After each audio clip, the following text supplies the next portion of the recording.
예, 여러분, 어떻게 추석 잘 보냈죠? 이 시간에는 계속해서 그리스도론 살펴보도록 하겠습니다. 이 그리스도론 처음에 이제 그리스도의 인격, 그 본성, 실체를 먼저 다루고, 그리고 그리스도께서 하신 일로서 그의 사역, 구원 사역을 살펴보는 순서로 나아가고 있습니다.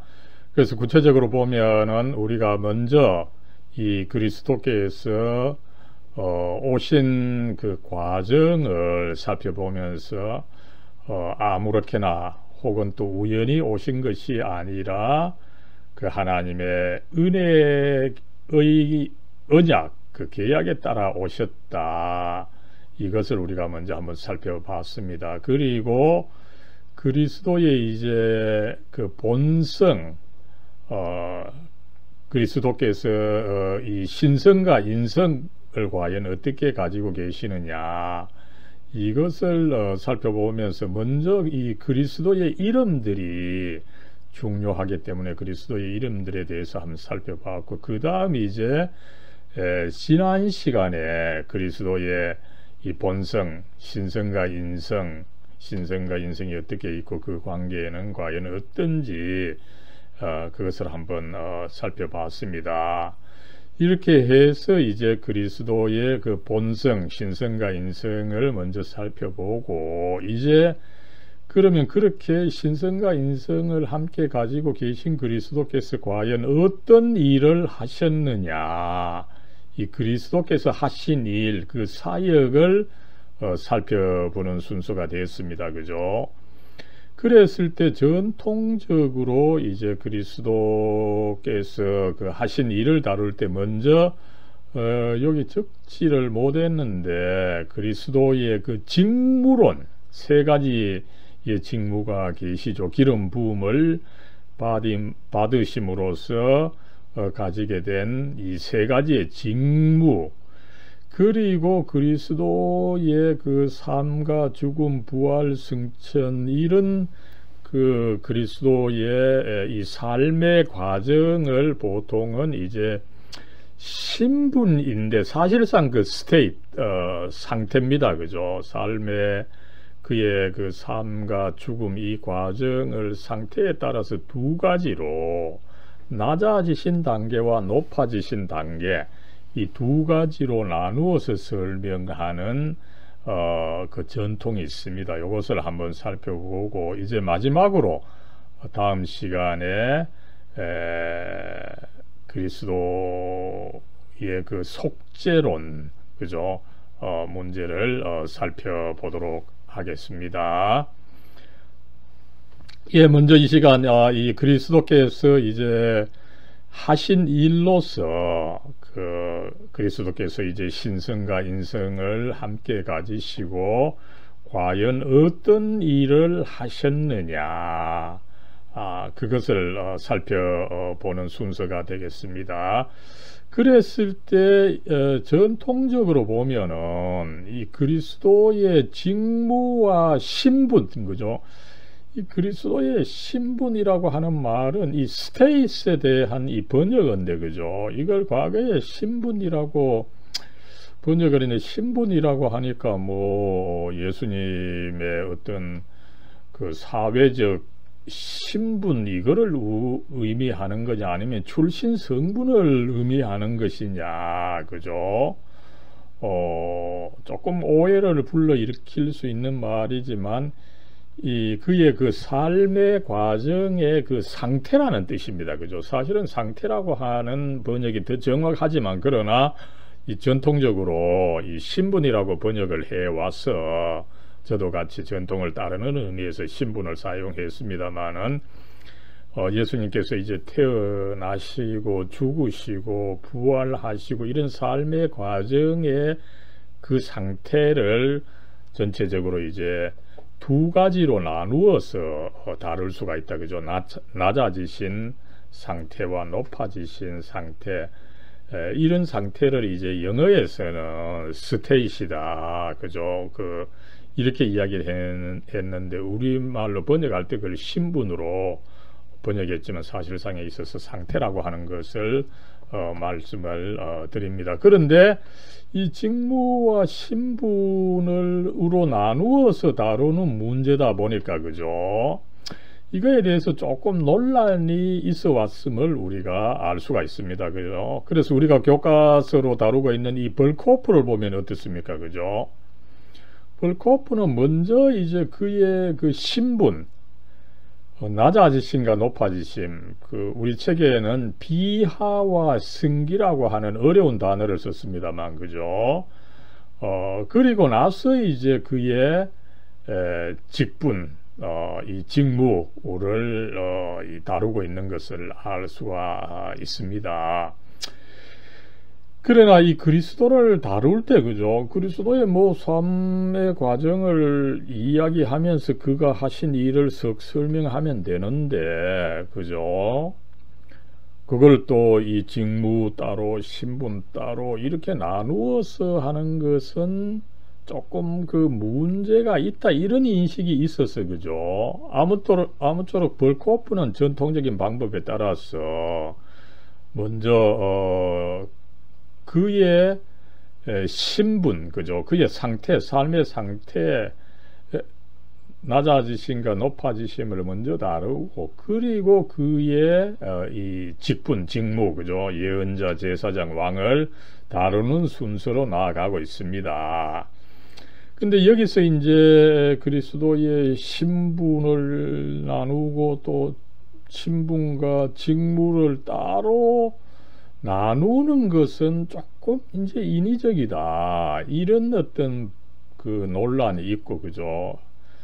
그래서 대표적으로는 이 프린스턴 신학대학원의 이 조직신학 교수죠. 데니얼 밀리올이라고 하는 양반은 이 두 가지를 뭐 따로 그렇게 나누어 다루지 않고, 그죠?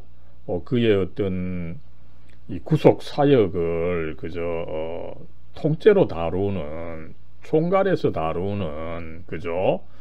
그런 새로운 방법을 이 밀리오리가 선보인 것이 있습니다. 그죠?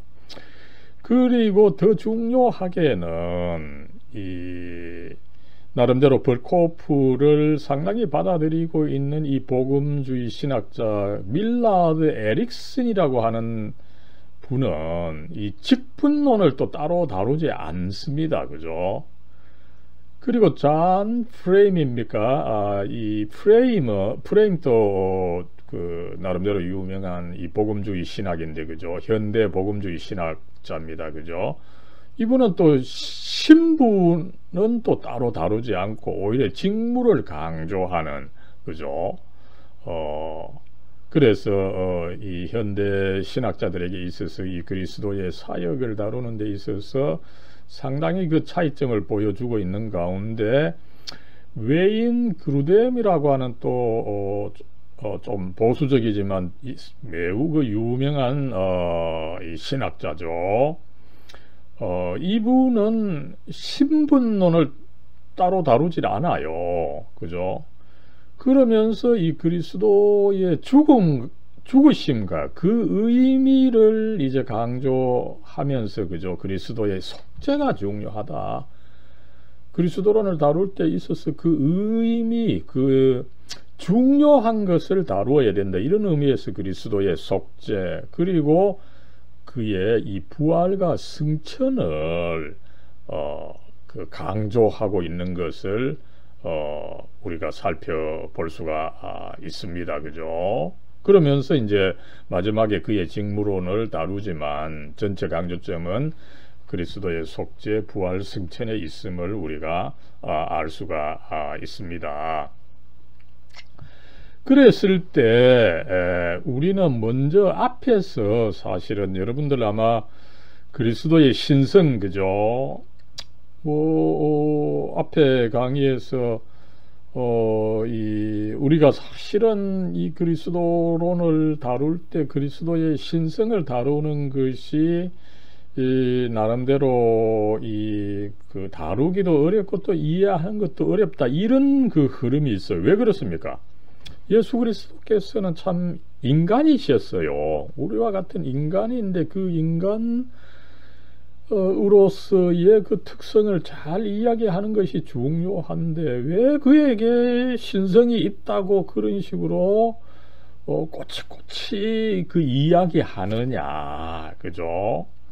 그저 인성만 이야기하면 다 되지 않느냐, 그죠? 이런 그 우리가 인간으로서 쉽게 드는 생각이 있습니다. 그러다 보니까 그리스도의 신성을 논할 때 논하는 사람이나 듣는 사람이라 뭔가 조금 그 거북살스러운 그런 그 어떤 그 무드가 있다라고 하는 것을 우리가 그 알고 있습니다. 아마 여러분들도 그런 것을 느꼈을 수도 있습니다. 그죠? 그랬을 때 우리로서는 성경이 왜 또 혹은 우리 교리의 역사가 왜 그리스도에게 그 신성이 있다고 그렇게 강조를 하느냐, 이것을 우리가 잠깐 한번 살펴볼 필요가 있다는 것입니다. 그러면 여러분 왜 그러면 성경과 더불어서 기독교 교리는 그리스도께서 신성을 가지고 계신다고 그렇게 강조를 할까요? 결국은 이 그의 직무, 그의 사명 때문입니다. 그죠? 그리스도께서는 그저 이렇게 아무렇게나 사시다가 뭐 나중에 어쩔 수 없이 십자가를 지신 그런 삶이 아니라고 하는 것을 우리가 복음서를 읽어보면 알 수 있습니다. 그리스도께서는 복음서에 나타나는 대로 본다면 그죠? 처음부터 상당히 당신께서 주도적으로 주도 면밀하게 소설처럼 그렇게 가신 것은 아니고 그죠? 그러나 순간순간 그리스도께서 굉장히 그 주도적으로 당신의 삶을 이끌어 가셨는데 그죠? 특별히 그게 십자가를 지실 때 드러났죠. 여러분 이미 예수님께서 당신께서 체포되시고 이미 그 전이나 그 후나 그죠? 당신께서 비참하게 그 십자가를 지시고 참 그 극단적인 고통을 당하시면서 돌아가시게 된다는 것을 분명히 아셨어요.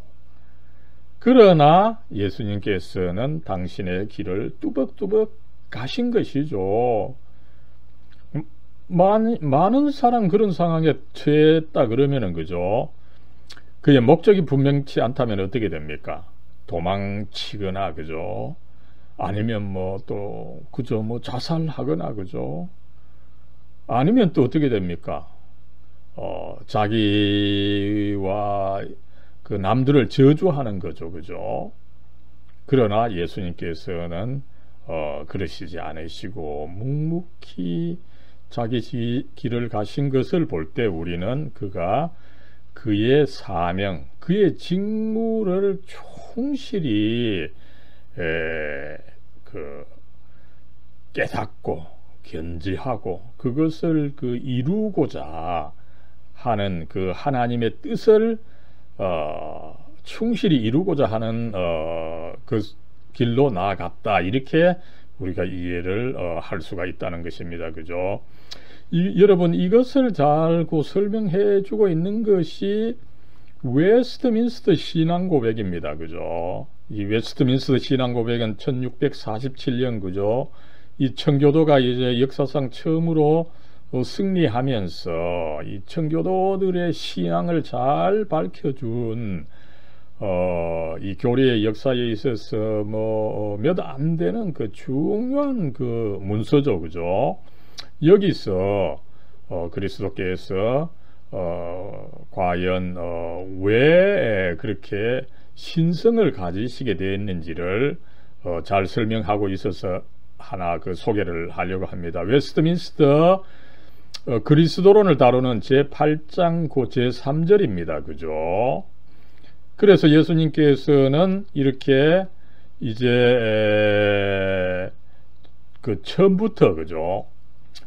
이 신성과 연합되어 있는 그 인성을 가지고 계셨습니다. 그죠? 그래서 예수님께서는 성령으로 인하여 한량 없이 성화되고 기름을 부음 받으신 것이 있다는 거죠. 그죠?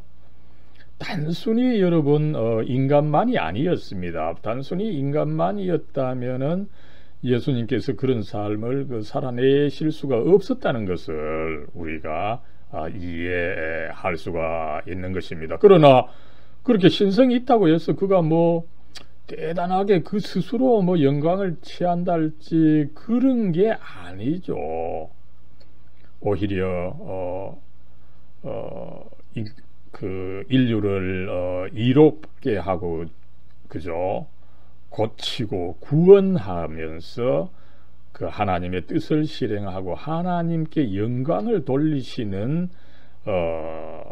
돌리시기 위해서 그에게 그 신성이 계셨다. 이것을 우리가 알 수가 있습니다. 이렇게 예수님께서 성령으로 이제 기름을 부음 받으셔서 그죠? 나름대로 그의 직무를 잘 수행하실 수가 있게 되었다. 이것을 우리가 알 수가 있습니다. 그죠? 그래서 이 하나님은 그리스도께서 거룩하시고 그죠? 이렇게 은혜와 진리가 충만하게 해주셨는데 그게 왜 그랬습니까? 그죠? 중보자와 보증인의 직무, 그의 그 3대 직무입니다. 그죠? 예언자, 제사장, 그 왕의 직무를 완전하게 수행하실 수 있도록 필요한 모든 것을 갖추게 하시는 것을 하나님께서 기뻐하셔서 하나님께서 먼저 그에게 이 신성을 당신의 신성과 같은 신성을 부여해 주셨다. 이것을 우리가 이해할 수가 있는 것입니다. 그랬을 때 그 직무라고 하는 것은 예수님께서 당신이 내가 이런 그 직무 이 사명이 있다. 그죠? 당신이 정하신 것이 아니라 그죠? 성부께서 그에게 주신 것이라는 거죠. 그랬을 때 그리스도는 그 하나님으로부터 받았던 직무를 물리치거나 그거를 소홀하게 대한 것이 아니라 그죠? 그것을 가지고 참 고통스럽지만 그 완수하신 것을 우리가 알 수 있습니다. 예, 여러분, 그리스도께서 이미 일찍부터 그 신성을 가지시고 계셨던 것을 잘 표현하는 것이 마태복음 9장 1절에서 8절 말씀이죠. 여러분, 여기에 이제 예수님께서 침상에 누운 중풍병자 고치신 사건을 이야기하고 있습니다. 그죠? 그랬을 때 예수님께서 그 전에 이미 여러 그 병자들을 고치셨어요. 이 8장에 보면 그죠. 그런데 9장에 와서 이제 이 침상에 누운 중풍병자 그죠.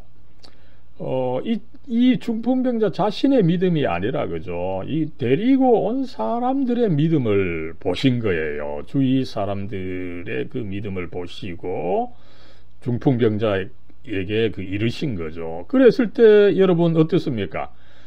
이 중풍병자는 앞에 나온 병자들은 그래도 나름대로 활동을 할 수가 있었는데 이 9장에 나오는 중풍병자는 완전히 무능한 거예요. 그저 침상에 누워 있고 그죠. 그 자신으로서는 어떻게 할 수가 없었는데 그래서 주위의 사람들이 예수님께서 그렇게 병을 고쳐 주신다 이러니까 믿음을 가지고 나왔던 거죠. 그랬을 때 예수님께서는 그 병자를 메고 나온 사람들의 믿음을 보시고 이제 고쳐주시는데 그죠?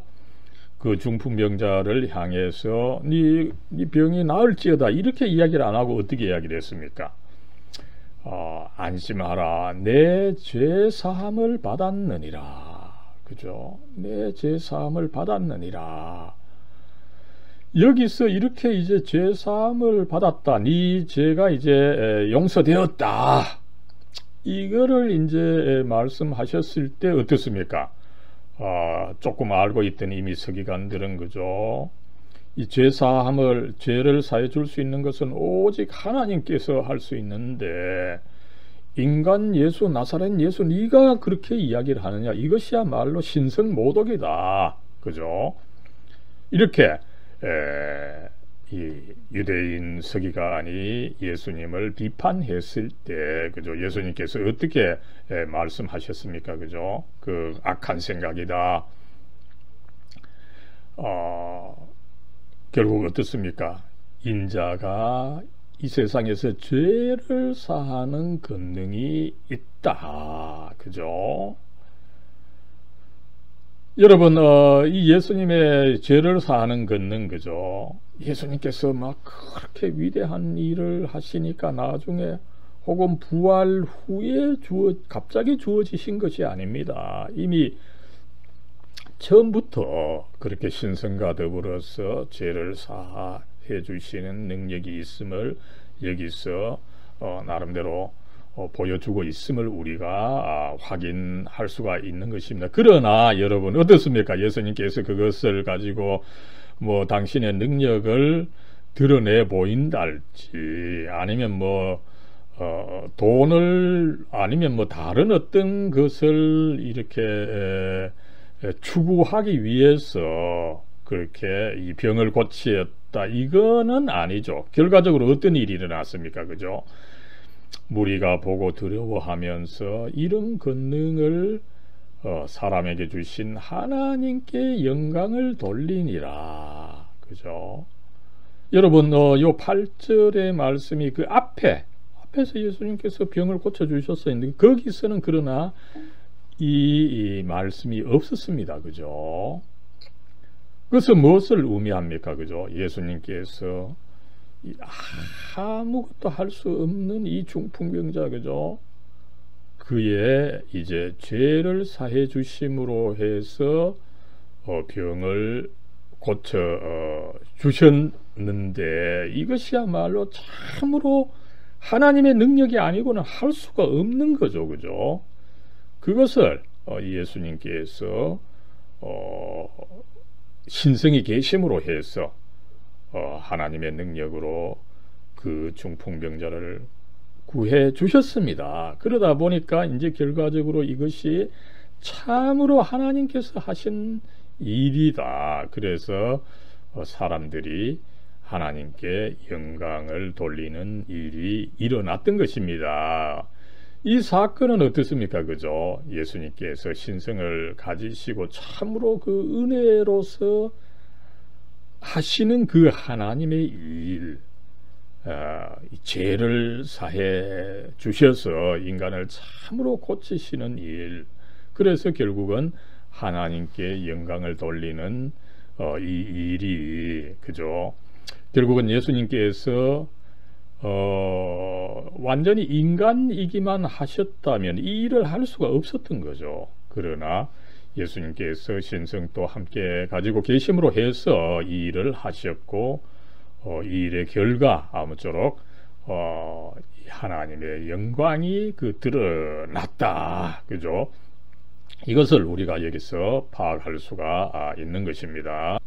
예, 여러분, 이렇게 해서 예수님께서 이 신성이 있게 되었다라고 하는 것은 공연히 있게 된 것이 아니고, 그가 그의 일, 그죠? 그의 그 직무, 그의 사명을 제대로 완수하실 수 있도록 하나님께서 그렇게 성령으로 기름을 부어 주심으로 해서 가지게 되신 것이다.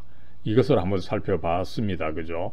그랬을 때 그러면 예수님께서 가지셨던 이 직무 혹은 그 사명이 구체적으로 뭐냐, 이렇게 했을 때 전통적으로 특별히 이 칼빈주의 그 개혁교회 장로교회에서는 그리스도의 이 세 가지 직무, 그죠? 예언자, 제사장, 왕의 직무를 그 완수하신다. 이것을 강조해 왔는데 이것을 한번 살펴보도록 하겠습니다. 여러분, 먼저 우리가 그리스도의 직무 혹은 뭐 그리스도를 생각할 때 그리스도라고 하는 말 자체를 조금 주의할 필요가 있는 거죠. 그죠? 그리스도라고 하는 것이 앞에서 살펴봤습니다만 무슨 뜻을 가지고 있습니까? 그죠? 기름 부음 받은 자다. 기름 부음 받은 자다. 이렇게 했을 때 그러면 예수님께서 어떤 직무에 그 기름 부음을 받으셨습니까? 바로 이 세 가지죠. 예언자, 제사장, 왕입니다. 그죠? 그래서 이 그리스도께서 하신 일을 이해하려고 할 때 전통적으로 그리스도께서는 이 세 가지 직무를 가지셨는데 바로 기름을 부음 받으심으로써 그리스도로서 이 세 가지 직무를 가지셨다.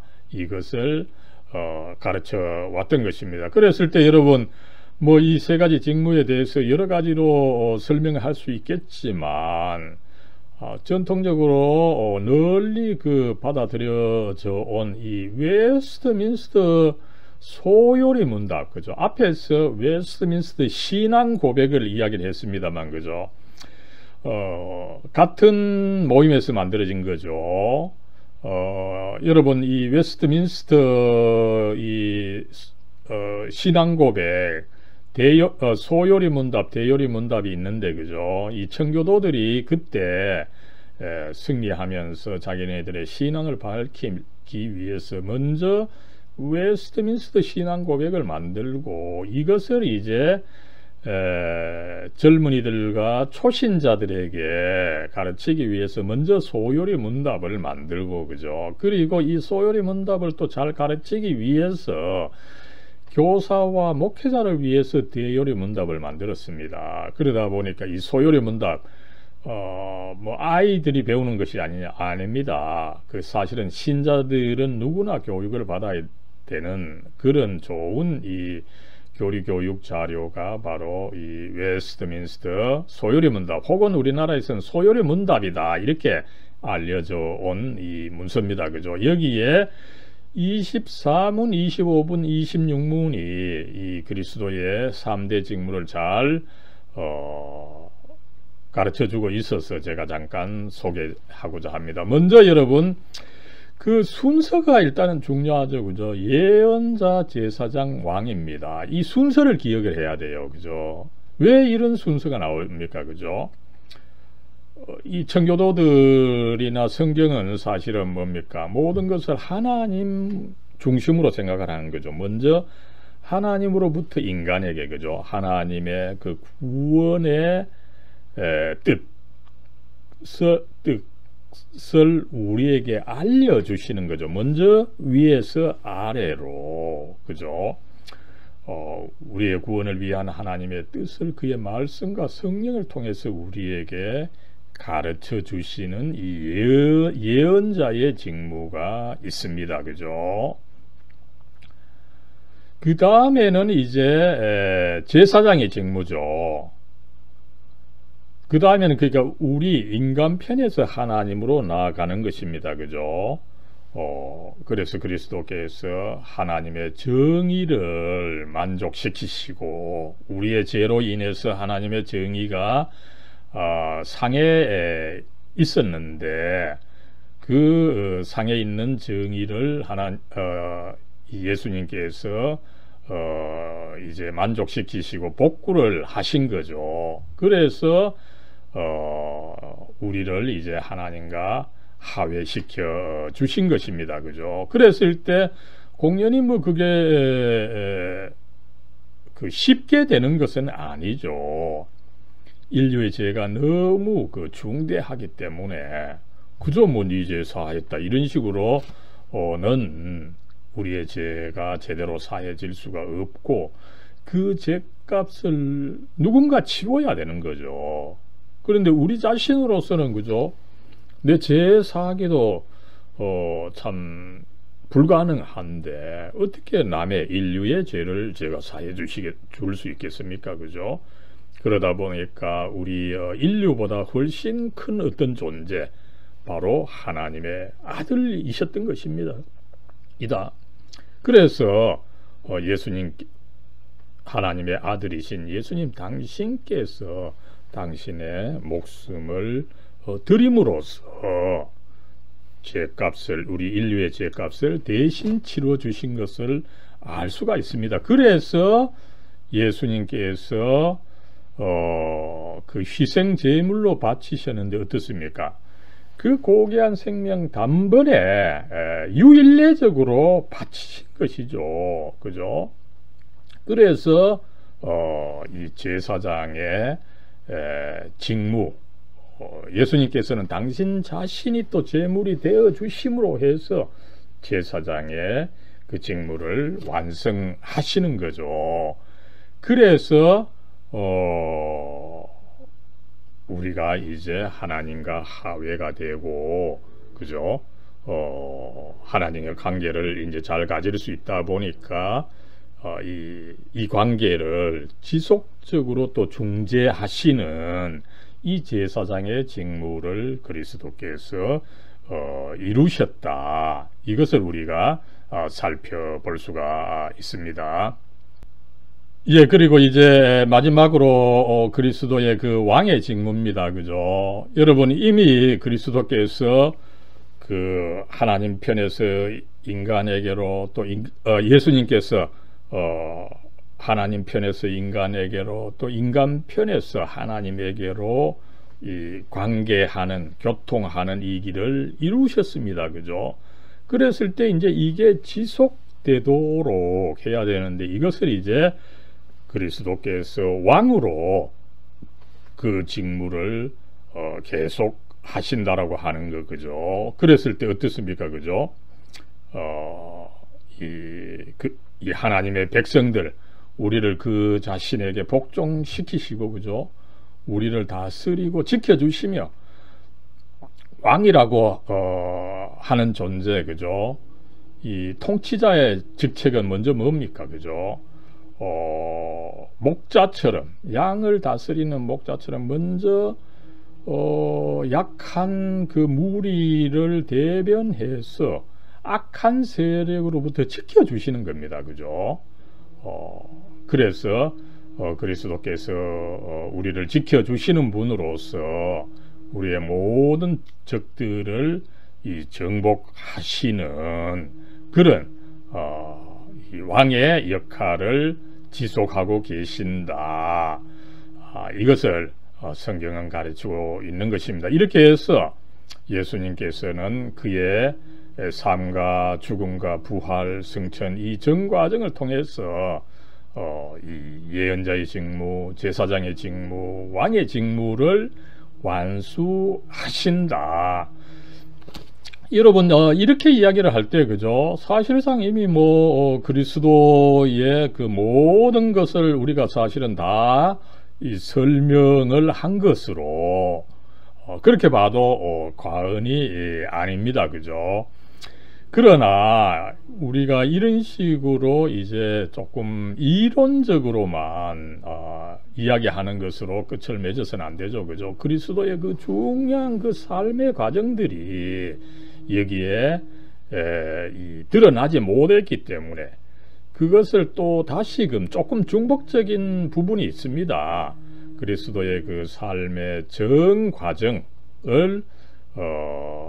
이제 그의 신분론을 통해서 또 살펴보도록 하겠습니다. 예, 이 그리스도의 이 두 가지 신분인데, 그죠? 이 신분이라고 하는 것은 영어의 그 스테이스를 번역한 말로서 전통적으로 우리나라 그 조직신학 교의학에서 신분이라고 번역을 했지만 사실상 그 이 삶의 어떤 그 상태가 이 조금 더 정확한 측면이 있다. 이것을 이미 말씀드렸지만 다시 한번 말씀을 드립니다. 그죠? 그리스도의 그 삶과 죽음, 부활 이 전체 과정을 두 가지의 그 다른 상태 혹은 다른 신분으로 나누어 볼 수가 있다는 거죠. 먼저 낮아지신 그 상태가 있고 그 다음에 높아지신 상태가 있다는 겁니다. 그죠? 그럼 왜 이런 개념을 쓰느냐? 그죠? 뭐 전체 그 과정을 쫙 나열하면 되는 것이 아니냐 이렇게 할 수 있는데 아니죠. 우리로서는 이 모든 것을 나름대로 쉽게 이해하고 그죠? 또 가르칠 수 있도록 그것을 조금 나누는 것이 필요합니다. 그죠? 그래서 과학에서 가장 필요한 것이 뭡니까? 그죠? 자료를 수집하고 이것을 분류를 해야 되는 것입니다. 신학에서도 마찬가지죠. 그죠? 여러 지식이 함께 있지만 이것을 이제 분류하고 꿰어야 되는 거죠. 그래서 어떻습니까? 그죠?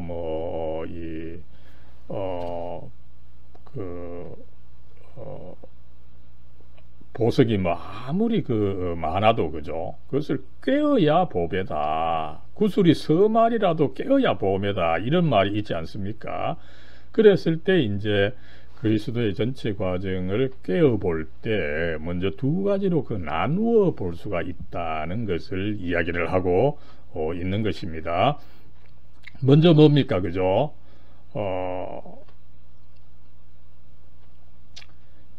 그래서 이제 이 그리스도의 그 정과정, 단순히 삶만이 아니라, 그죠? 죽으시고, 또 그 이후에 계속 그 활동을 하시죠. 그죠? 그래서 그리스도의 정과정을 보통 두 가지의 이 상태로 나눈다라고 하는 거, 그죠?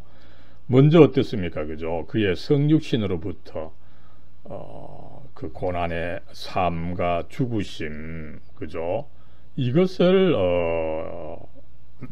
낮아지신 것으로 나누고 그 다음에 그가 이제 낮아지신 상태로 끝나지 않고 다시 부활하시고 올라가시죠. 그래서 이 높아지심 이 두 가지로 나누어서 설명한 이 교리의 역사가 있습니다. 먼저 낮아지심, 그죠? 비하의 단계. 우리 이 벌코프 조직신학 개론에서는 비하라고 설명하는데 이게 어려운 말이다 보니까 저는 좀 낮아지셨다, 그죠? 낮아지심 어떻습니까? 다섯 가지가 있는 거죠, 그죠? 먼저 이 그 성육신 하는 그 단순히 탄생만이 아니라, 그죠? 이미 성육신 하시고 탄생하신 거, 그리고 순환 받으신 거, 고난 받으신 거, 그리고 죽으신 거, 또 죽으신 것으로 끝내지 않고 성경은 그가 장사되신 거, 무덤에 매장되신 것도 설명하고 있는 거죠. 그죠? 그리고 또 성경을 또 가만히 보면은 그가 죽으시고 지옥까지 내려가신 것을 또 이야기를 하는 게 있어요. 그죠? 그래서 낮아지신 것이 이 다섯 가지의 이 과정이 있고, 그죠?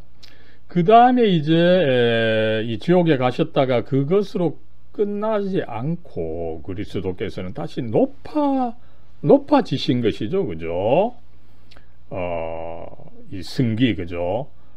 올라가시면서 귀하게 되었다. 영어로 이제 exaltation, 그죠? exaltation도 맞아요.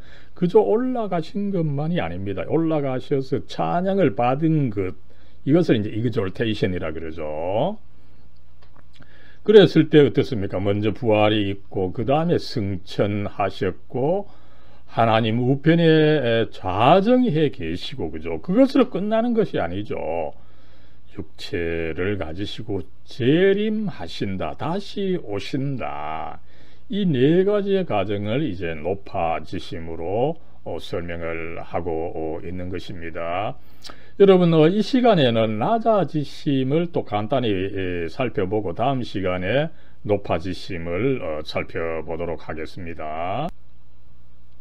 먼저는 여러분, 그리스도께서 낮아지신 것의 어떤 이 신분, 상태 다섯 가지입니다. 그죠?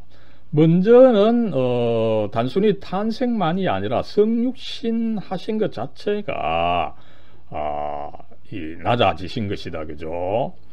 여러분 여기 적지를 못했는데 그리스도께서는 일단 말씀으로 계시다가 육체를 입으셨습니다. 그죠?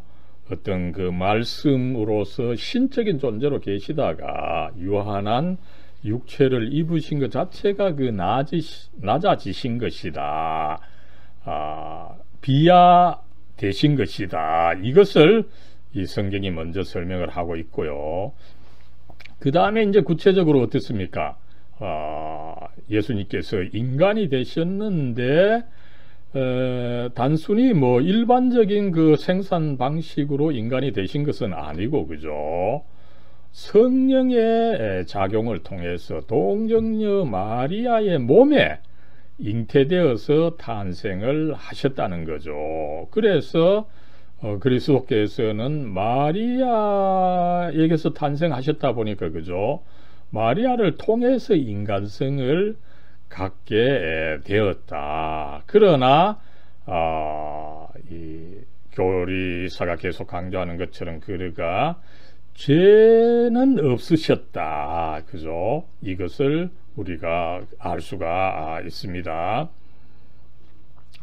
여러분, 그래서 그리스도께서 이제 우리와 동일한 육신을 입으셨기 때문에 그는 또한 모든 인간의 공통분모가 되는 이 고통과 죽음을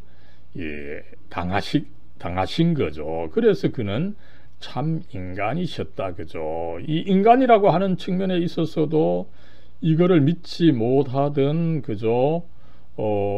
여러 이 이단들, 그죠?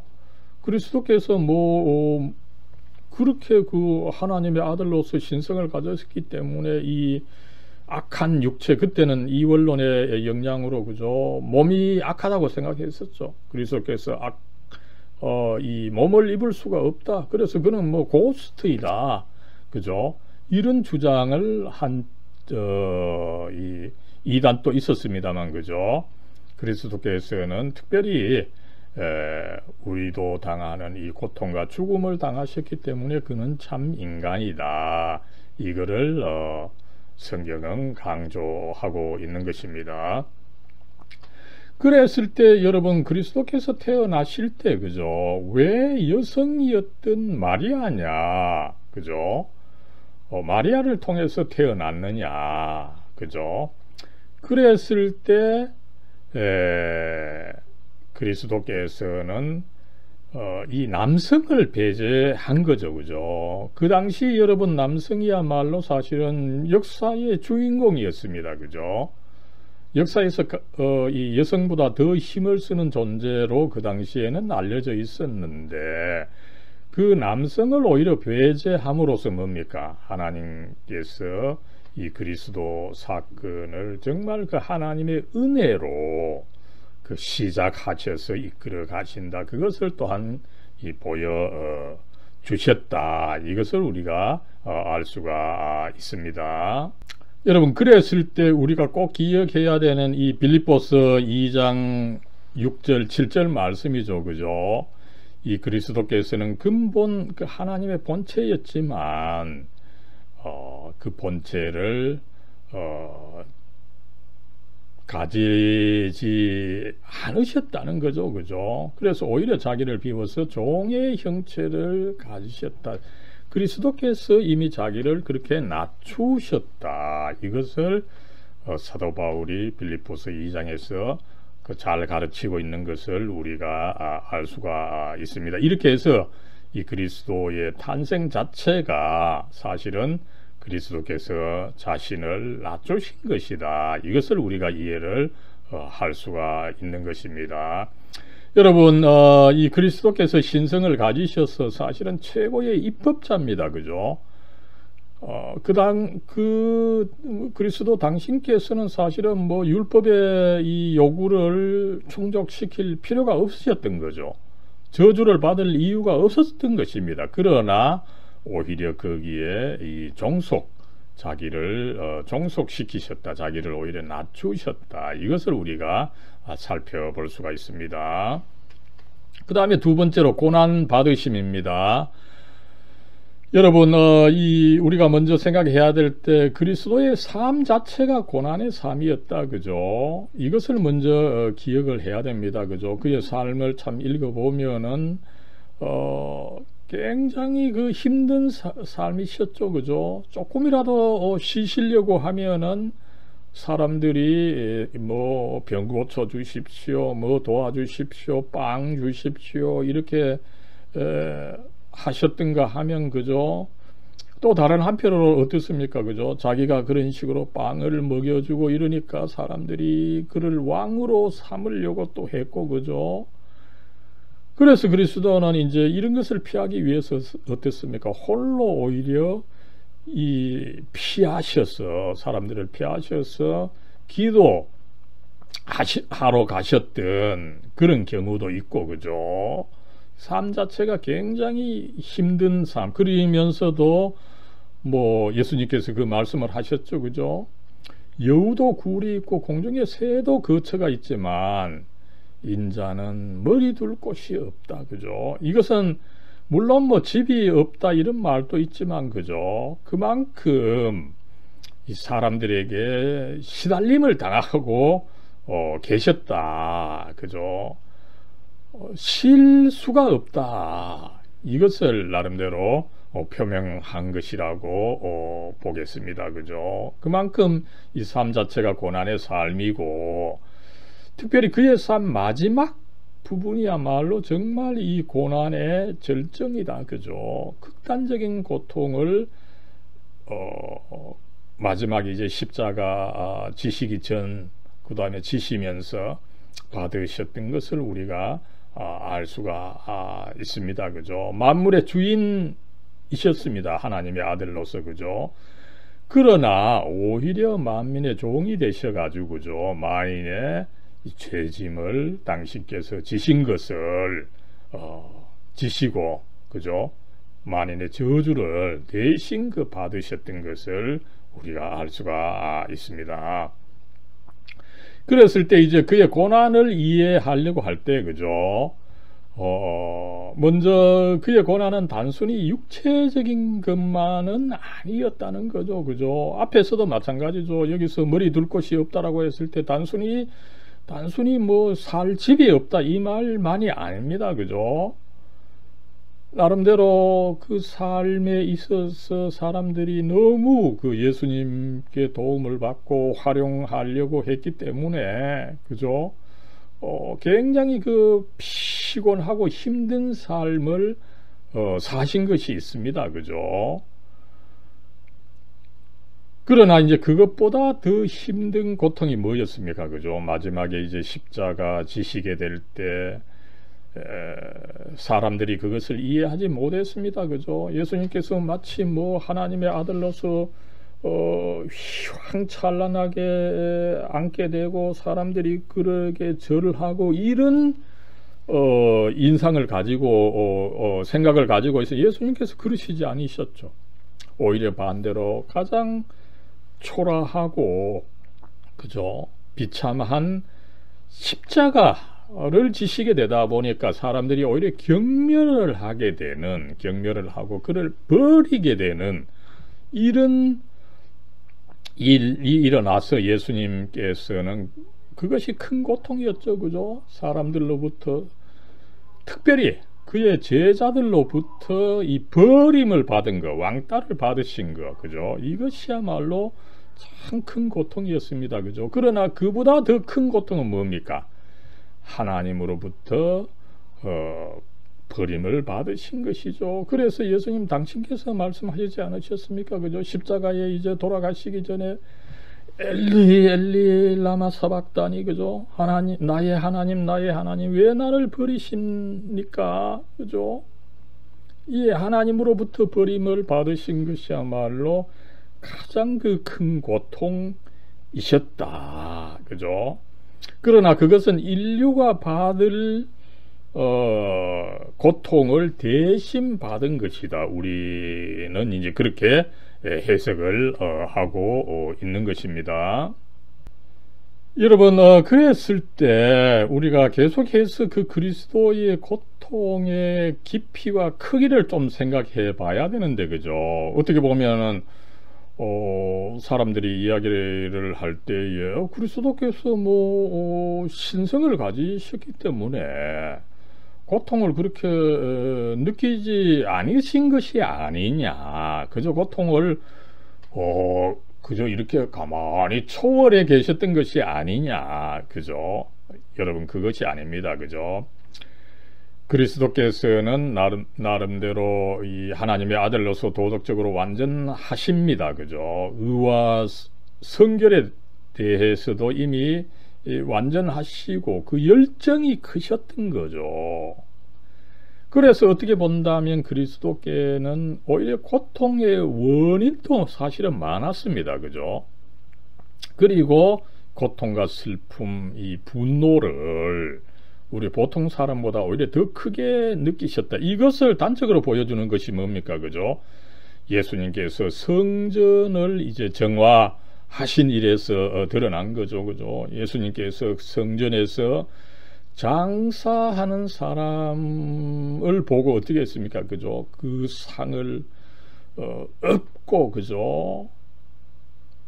가장 거기서 이제 진노하신 모습을 보여주셨습니다만, 그죠? 이거 보통 사람들이 할 수 없는 거죠. 근데 왜 예수님께서 거기서 그렇게 진노를 했습니까? 그죠?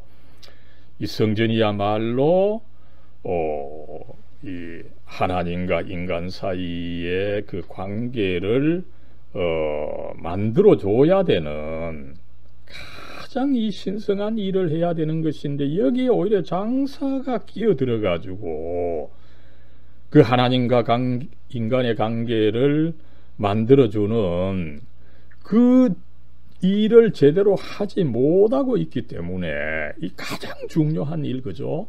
가장 귀한 일을 못하고 있기 때문에 예수님께서 그토록 진노하셨고, 그죠?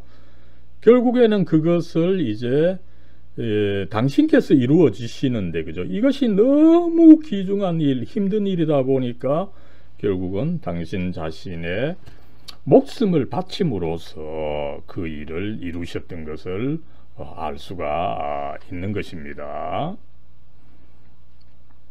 예, 이렇게 해서 이제 예수님께서는 이 성결과 진리에 대한 열정이 크십니다. 그죠? 그래서 사실은 이 고통과 이 슬픔과 분노도 크셨는데, 그것은 또한 무엇을 의미합니까? 예수님께서 이 시험을 예민하게 다 이 사실은 느끼시고 알고 계셨다는 거죠. 그죠? 그래서 그리스도께서는 우리의 연약함, 그 시험 받는 거, 그죠? 이것을 아신다. 그래서 이런 우리를 샅샅이 알고 있는 예수님께서 제사장이 되셔서 우리를 참으로 그 중재하실 수 있다는 거죠. 여러분, 나무나 사자가 우리를 하나님께 중재할 우리를 모르기 때문에, 그죠?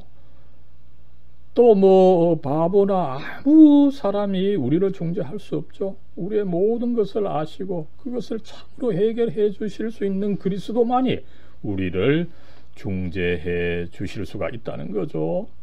그래서 어떻습니까? 그리스도께서 이 참으로 시험을 받고, 그죠? 또 고난을 받으셨기 때문에 시험 받는 우리를 능히 도울 수가 있다는 것을 히브리서가 우리에게 가르치고 있는 것입니다.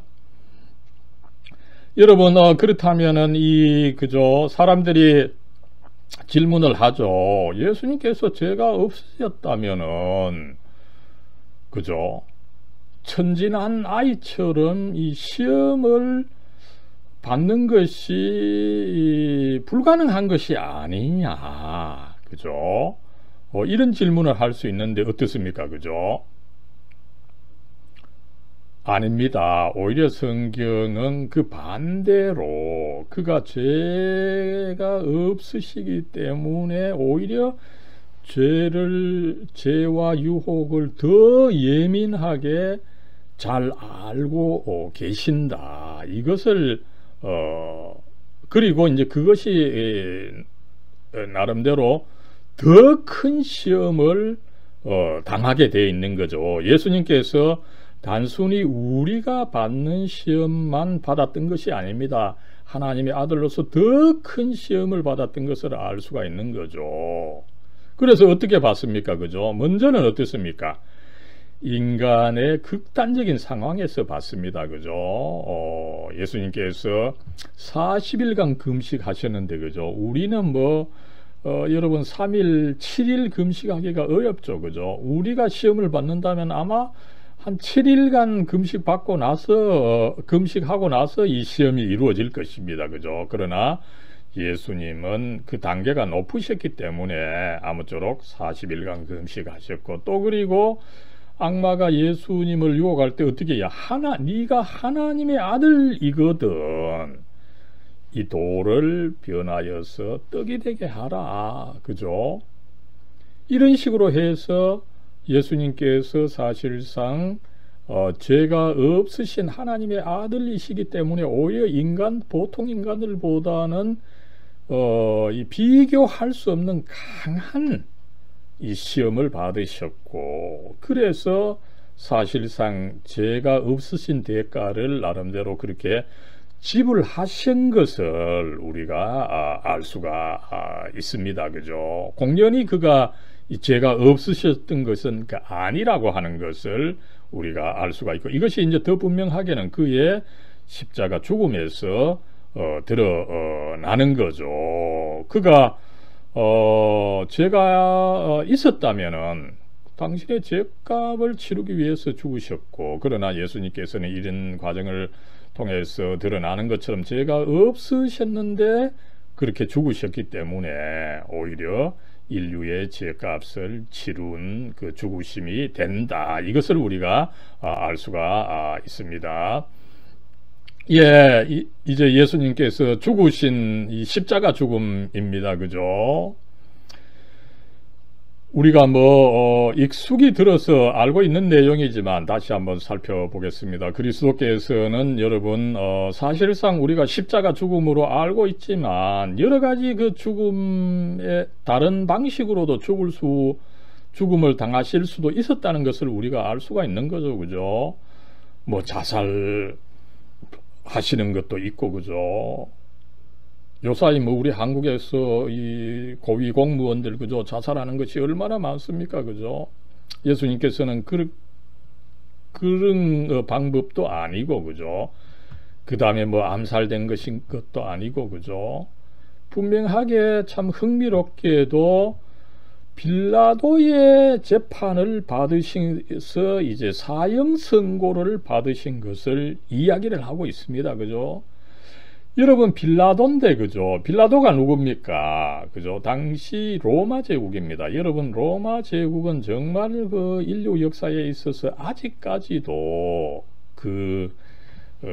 통치 영역의 광대함, 통치 기간의 오래됨, 그죠? 이런 여러 가지에 있어서 아마 최고의 국가 혹은 최고의 국가 중에 하나로 알려져 있습니다. 그죠?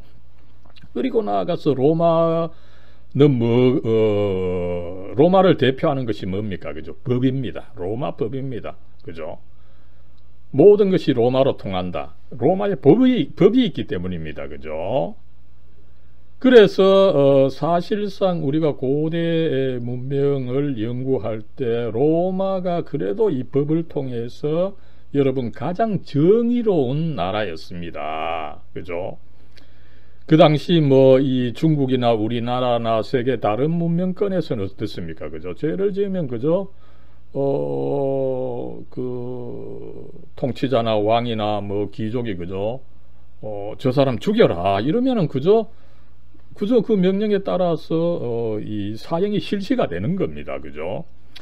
그러나 비록 이 로마의 사법 제도가 문제가 많긴 하지만 그럼에도 불구하고 로마가 위대한 것은 뭡니까? 이 사법 과정이 제대로 전개가 되었던 거죠. 그죠? 먼저 어떻습니까? 그죠? 재판이 있습니다. 거기서 죄인은 비록 자기의 이 진술이 받아들여지지 않는다 하더라도 자기가 왜 죄를 지었고 그렇게 그 범법을 할 수밖에 없었고 그래서 나는 죄가 있다 없다 이것을 그래도 이야기할 수 있는 떳떳한 기회가 주어져서 나름대로 그 당시는 가장 정당하게 재판을 받는 일이 있었다는 거죠. 그죠? 그랬을 때 예수님께서는 그 인간 최고의 이 당시 최고의 재판 과정을 통해서 나름대로 정의로운 과정을 밟아서 사형 판결을 받은 것을 보여주는 거죠. 그러나 뭐를 의미합니까? 그죠? 당시 로마의 이 사법체계, 법정체계가 당시 인간에게 있어서 최선의 이 체제였습니다. 그러나 그 인간으로서는 최선의 체제였던 그 사법 과정마저도 하나님의 진리를 알지 못하고 그죠? 오히려 그때 이 빌라도가 예수님에게 진리가 뭐냐 이것을 물어보죠. 예수님께서는 물론 뭐 침묵을 하셨지만 그죠? 인간의 최선의 기관도 하나님의 진리를 알지 못하고 오히려 거기에 그죠? 하나님의 진리에 잘못이 있다 유죄 판단을 하고 이런 안타까운 사태가 일어나는 거죠. 그러나 그렇다고 해서 여러분 하나님의 진리를 막을 수 있습니까? 그죠? 그러나 그것조차 하나님의 진리를 드러내지 못하고 오히려 이제 예수님을 십자가에 못 박지만 그것이 오히려 하나님의 의를 드러내는 가장 그 위대한 사건이 됐다는 거죠. 그죠?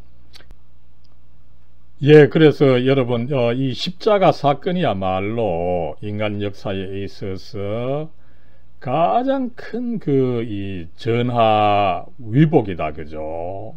그 인간이 정의로운 것 같지만 가장 악한 것을 예수님께 뒤집어 씌웠지만 예수님께서는 오히려 그것을 가장 선한 것으로 그죠?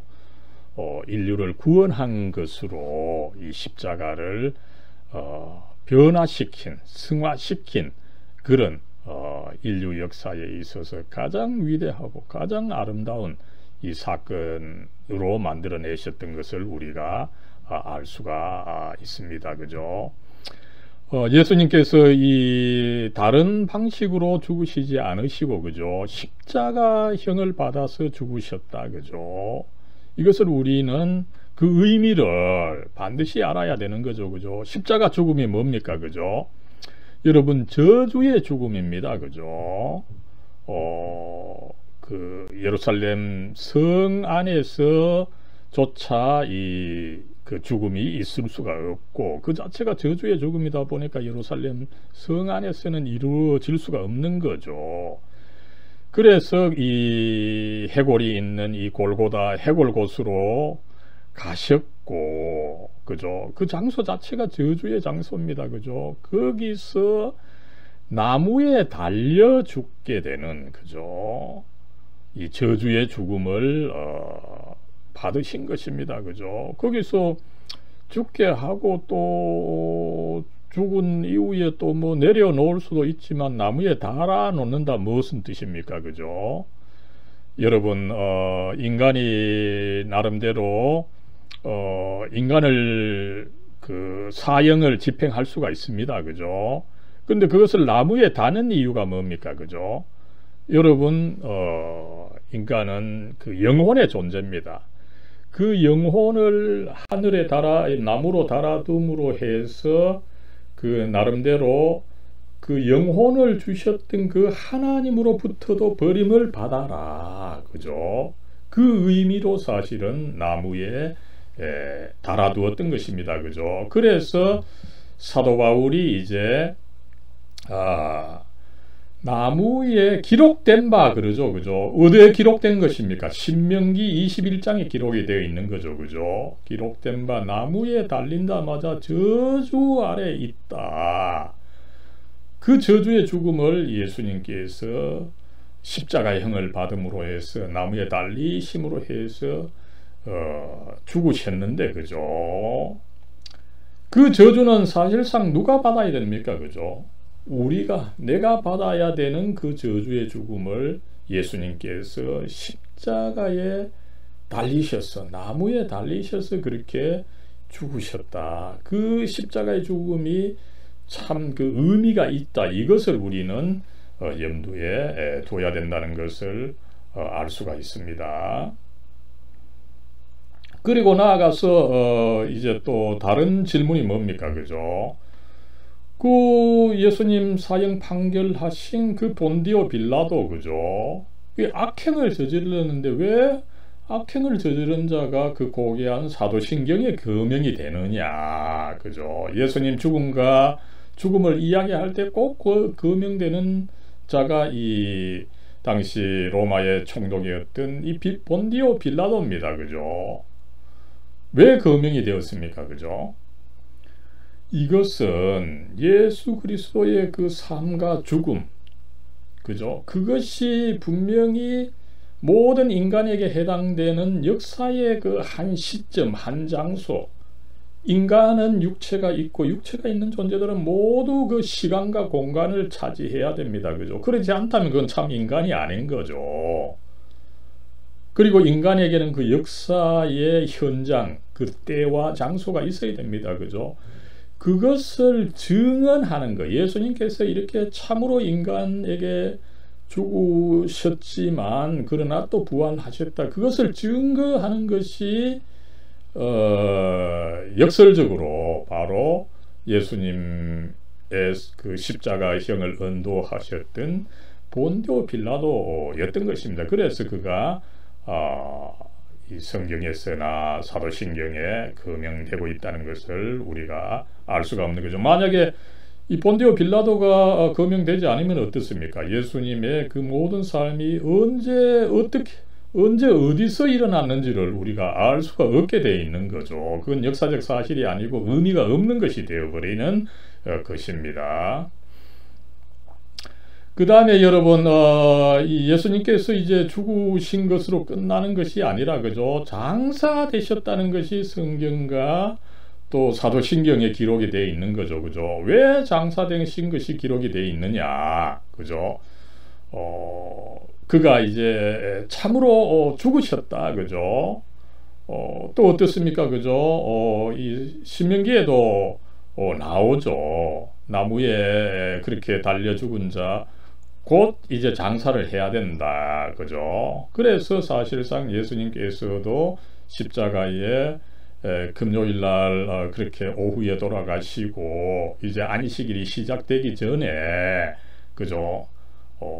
몇 시간 후에 바로 그렇게 장사되신 것을 우리가 알 수가 있는데, 이 장사되신 것은 바로 예수님께서 참으로 죽으셨다. 그죠? 만약에 그 십자가 위에서 계속 살아 계셨다면은 그렇게 장사할 수가 없었던 거죠. 그러나 장사되셨다는 이 사실을 통해서 우리는 그가 참으로 죽으셨다. 그죠? 나아가서 어떻습니까? 그죠?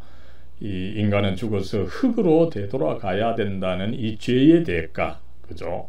이것을 예수님께서 확실하게 치르셨다라고 하는 것을 이 장사되셨다는 것으로 보여준다는 것을 우리가 알 수가 있습니다. 그죠?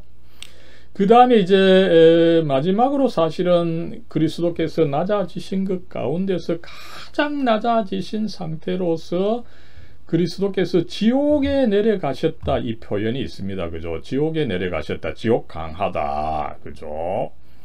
이것이 원래 사도신경, 그리고 지금 이 서양에서 사용되고 있는 사도신경에서는 그리스도께서 이제 묻히시고 지옥에 내려가셨다가 제3일에 부활하셨다. 이 서양의 사도신경에는 그렇게 되어 있어요. 그러나 불행하게도 이 한글 사도신경에는 이 지옥에 내려가셨다는 이 표현이 삭제되어 있는 거죠. 이것은 참 저로서는 이 복원이 돼야 된다고 생각을 합니다만, 그죠?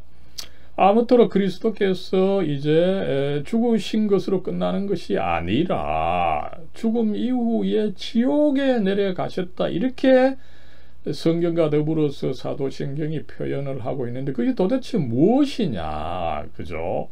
그랬을 때 가톨릭 교회는 이 지옥이 림보다, 그죠? 이 성경에 보면은 이 하데스가 나오는데, 그죠? 이 성도들이 그저 거기에 이제 묻혀 있다가 마지막 날에 뭐 부활한다, 이런 이제 표현이 있습니다만, 그죠? 그 어두컴컴한 곳이다. 그리고 루터파는 이 지옥에 사실상 뭐 내려가 가지고 어둠의 권세를 이긴 것이다, 이렇게 설명을 하지만은, 칼빈 이하 이 개혁신학 장로교에서는 오히려 그것이 심리적인 설명이다, 상징적 설명이다, 이렇게 그 이야기를 하고 있는 거죠. 왜냐하면은 예수님께서 그 십자가 그 오른편에 있는 강도에게 어떻게 말씀하셨습니까, 그죠? 네가 오늘 나와 함께 나그네 있을 것이다, 그죠? 예수님께서 이제 십자가에서 완전히 죽으시고 곧 이제 낙원에 가신 것으로 알 수 있기 때문에, 그가 지옥에 실질적으로 몸을 가지고 내려가셨다라고 하는 것은 사실상 불가능한 해석이다. 그러면 그 지옥에 가셨다는 것이 뭐를 뜻하느냐라고 할 때, 개혁교회에서는 예수님께서 그 이 십자가 위에서 느꼈던 그 지옥의 고통, 그죠? 십자가 위에서 마지막 그 엘리 엘리 라마 사박다니, 그죠? 하나님과 떨어지는 그 고통, 그것을 이제 지옥에 내려가신 것으로 표현한 것이다, 이렇게 해석을 하고 있는 거죠. 또 나아가서 어떻습니까, 그죠? 그리스도께서 낮아지셨다라고 하는데, 이 창조 세계로서 가장 그 낮은 단계를 내려가신 그 상태를 나름대로 상징적으로 설명한 것이다, 이렇게 해석을 하고 있고, 이 해석이 나름대로 어려운 나머지 우리 한국 교회에서는 이 구절을 아예 삭제해버린 바가 있는 거죠. 그러나 여러분들이 뭐 당장 미국이나 서양에 가면은 서양 사람들은 사도신경에서 이 구절을 그대로 그 고백하고 있기 때문에, 여러분들 뭐 의아하게 생각하지 말고, 이랬는데, 이런 사실이 있어서 이것을 이해한다면 참 좋은 일이죠. 예, 여러분, 지금까지 이 그리스도의 그 사역, 그 그리스도께서 하신 일을 살펴보면서, 먼저 우리는 그리스도께서 이 신성을 가지신 이유가 그의 직무들을 제대로 수행하시기 위해서, 충분하게 수행하시기 위해서 신성을 가지셨는데, 그의 직무는 이 세 가지, 그죠?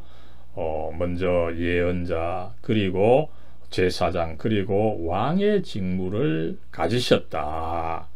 그리고 이 직무를 이제 수행하는 그의 삶과 죽음, 부활 전 과정을 이제 두 가지로 나누어서, 신분 혹은 상태로 나누어서 설명하는데, 먼저 이제 낮아지신 측면이 있고, 그 다음에 이제 높아지신 그 측면이 있다, 그죠? 낮아지신 것으로는 여러분 이 5가지가 있는 거죠. 먼저는 뭡니까? 그의 성육신과 탄생이 있고, 그죠? 그 다음에 여러분 그의 그의 삶 자체가 굉장히 그 고통이 많았음을 우리가 살펴봤고, 그죠? 그 다음에 이제 세 번째가 그의 그 죽으심, 그리고 네 번째가 그의 이제 장사되심, 매장되심, 그리고 마지막 5번째가 그의 이제 지옥 강화인 것으로 한번 살펴봤습니다. 이렇게 이제 그리스도께서 가장 낮아지셨는데 높아지신 것에 대해서는 다음 시간에 살펴보도록 하겠습니다. 예, 여러분 감사합니다.